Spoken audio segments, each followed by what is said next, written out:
পড়াশোনার জন্য সারা পৃথিবীতে যতগুলো সিস্টেম আসছে তার মধ্যে যদি আমি বলি নাম্বার 1 সিস্টেম, সেটা হচ্ছে হাফেজি পড়ার সিস্টেম। কিভাবে সেটা বলি। যে কোনো শিক্ষার্থী যে কোনো সময় সেরা স্টুডেন্ট হইতে পারে, জাস্ট একটা ফর্মুলা লাগবে, একটা ফর্মুলা। সেই ফর্মুলাটা কি? ধরা যাক সে আজকে থেকে পড়া শুরু করছে, আজকে থেকে সে পড়ছে। এখন যা পড়বে জাস্ট 1 ঘন্টা পরে কিন্তু 56% জিনিস সে ভুলে যাবে, একদিন পরে 70% ভুলে যাবে, 1 সপ্তাহ পরে 80% ভুলে যাবে। তার মানে আমরা যা কিছু পড়ি, যা কিছু শুনি, 80% জিনিস 7 দিন পরে নাই। অথচ কোরআন শরীফ যারা পড়ে তারা দেখা যায় যে গোটাল কোরআনের 30টা পারা একদম A to Z মুখস্থ না। তারা কিভাবে খেয়াল রাখে? কেউ যদি হাফেজি পড়াটা দেখে, দেখবে যে হাফেজিতে যারা পড়ে ভোরের টাইমে তারা একটু পড়ে এবং সকালে আবার একটু পড়ে, পড়ার পরে দুপুরের পর থেকে তারা রিভিশন দেয়, মাগরিবের পরে তারা রিভিশন দেয়, এশার পরেও রিভিশন। সারাদিনে যে টাইমটা তারা পড়ে ক্যালকুলেশন করলে দেখা যাবে 70% থেকে 80% টাইম তারা রিভিশন দেয়, 70 থেকে 80% টাইম তারা শুধু রিভিশন দেয়।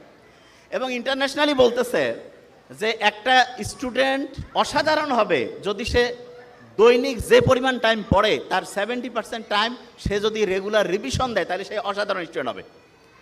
এবং একটা স্টুডেন্ট যখন হচ্ছে যে হাফেজি পড়ে তখন তার ব্রেইনের মধ্যে কিন্তু একটা আলফা ওয়েভ তৈরি হয়, আলফা ওয়েভ। এবং এই ওয়েভটা এমন, ধরা যাক আপনি নর্মালি একটা পৃষ্ঠা পড়তে আপনার লাগতেছে ধরলাম যে 10 মিনিট। আপনি যদি আলফা ওয়েভে পড়েন, আলফা ওয়েভ ব্রেইনের মধ্যে, তাহলে আল্লাহর রহমতে আপনার ওই পড়াটা 2 থেকে 3 মিনিটে হবে।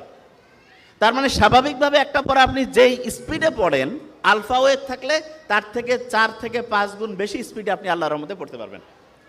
তাহলে যারা কোরআনের হাফেজিতে পড়ে তারা কিন্তু ব্রেইনে আলফা ওয়েভ তৈরিটা অটোমেটেড হয়। ওই যে আমি যখন কোরআন তেলাওয়াত আমরা শুনলাম তখন এটা ভালো লাগছে না সবার?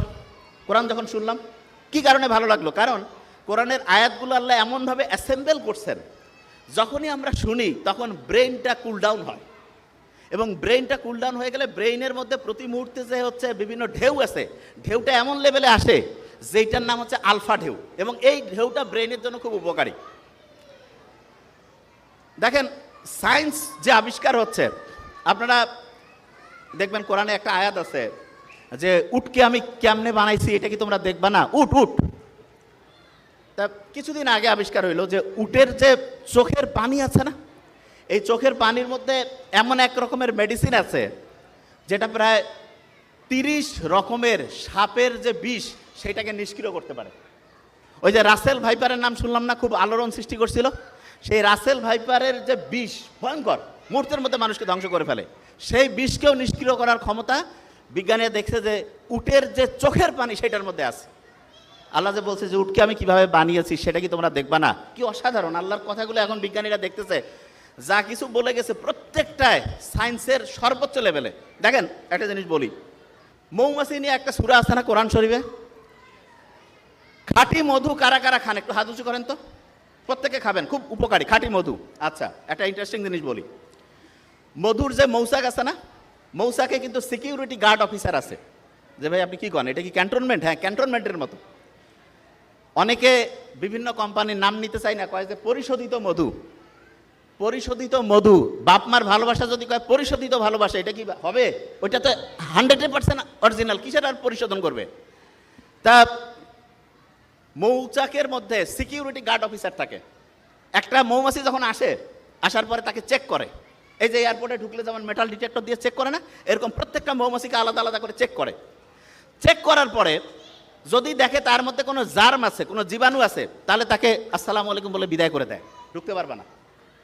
সে আবার নিজে পরিষ্কার হয়ে আবার এসে চেক করে, যদি দেখে যে অপরিষ্কার আছে আবার ফিরায় দেয়। তৃতীয়বার আবার আসছে, আবার যদি দেখে অপরিষ্কার তাকে মেরে ফেলে। মারাত্মক। তার মানে এমন একটা সিকিউরিটি সিস্টেম মৌচাকের সিকিউরিটি অফিসাররা করছে, প্রত্যেক ফোঁটা মধু 100% অথেন্টিক পিওর। এবং আল্লাহ যে মধুর কথা বলছে, মধুর যে টেম্পারেচার নিয়ন্ত্রণের জন্য একটা স্পেশাল সিস্টেম আল্লাহ দিয়ে রাখছেন। আমাদের শরীরের জন্য 35-40 ডিগ্রি তাপমাত্রা খুব ভালো, 35-40 খুব ভালো। ঠিক তেমনি করে মধুটা তৈরি হইতে গেলে মৌচাকের মধ্যে 35 থেকে 40 ডিগ্রির টেম্পারেচার লাগে। এখন আপনার মাথায় একটা প্রশ্ন আসতে পারে যে গরমের সময় ধরা যাক যে সাহারা মরুভূমি, ওইখানেও মৌচাকের মধ্যে মধু হয়, তো ওইখানে তো টেম্পারেচার 50, ওইখানে 35-40 আসবে কি করে? আবার সাইবেরিয়ার মধ্যে ওইখানেও মধু হয়, সেইখানে দেখা যাচ্ছে যে 0 ডিগ্রি 20 ডিগ্রি, ওইখানে মধু হবে কিভাবে? শুনলে অবাক হবেন, মৌচাকের মধ্যে যে মৌমাছি আছে সেই মৌমাছির মধ্যে এয়ার কন্ডিশন মেশিন আছে। কীরকম?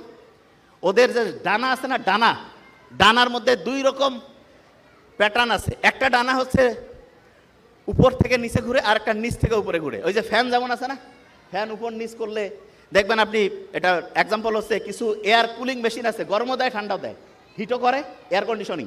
ঠিক তেমনি করে ওই মৌমাছির পাখাগুলো যখন ডান পাশে ঘুরতে থাকে তখন টেম্পারেচার আস্তে আস্তে আস্তে বাড়তে থাকে। মৌমাছির পাখাগুলো যখন বাম পাশে উল্টা দিকে ঘুরতেছে, ফ্যানের উল্টা দিকে, তখন দেখা যাচ্ছে আস্তে আস্তে তাপমাত্রা কমতেছে। এবং এরা এত সায়েন্টিফিক, যখনই টেম্পারেচার 35-40 এসে গেল তখন ঘোরাঘুরি বন্ধ করে দিল। মৌমাছির মধ্যে যে বুদ্ধি আল্লাহ দিছে, মানুষ যদি মৌমাছি নিয়ে গবেষণা করে তাহলে দেখবে যে আল্লাহ উপর থেকে প্রত্যেকটা জিনিস মানুষের প্রয়োজন অনুযায়ী ডিজাইন করছে, প্রয়োজন অনুযায়ী। দেখেন, আপনারা আবু লাহাবের নাম শুনছেন না? আবু লাহাব সম্বন্ধে কিন্তু কোরআনে আল্লাহ বলেই দিয়েছে একদম স্পষ্ট করে যে সে জাহান্নামে যাবে। এবং আবু লাহাব যদি ইসলাম কবুল করতো তাহলে কিন্তু কোরআন ভুলে যেত, বিলিভ, কারণ আল্লাহ নিজে বলছে যে ও জাহান্নামে যাবে। কিন্তু দেখেন, আল্লাহ কিন্তু মানুষের অতীত, বর্তমান, ভবিষ্যৎ সব জানে, কারণ আল্লাহর কাছে টাইমের কোনো হিসাব কিতাব নাই, সব একই, সব কিছু ওনার কাছে স্থির, কোনো কিছু আগে পিছে কিছু নাই। এবং উনি বলে দিয়েছে আবু লাহাব হচ্ছে যে আগুনে পুড়বে, তার স্ত্রী গলার মধ্যে রশি লেগে হচ্ছে মরবে, এবং 2টাই প্রমাণিত হয়েছে, 2টাই। আবু লাহাব ইসলাম কবুলও করলো না, সে যদি খালি কবুল করতো আলাদা হয়ে যেত ইতিহাস। এসে বলতে পারতো যে আল্লাহ, আমি ইসলাম কবুল করলাম, তোমার কোরআন তো মিথ্যা হয়ে গেল, কারণ কোরআনে তো বলেই দিয়েছে যে আবু লাহাব অনেক কয়েক বছর বেঁচে ছিল যখন এই কোরআনের আয়াত নাজিল হয়েছে, কিন্তু তারপরে উনি কিন্তু ইসলাম কবুল করতে পারে নাই।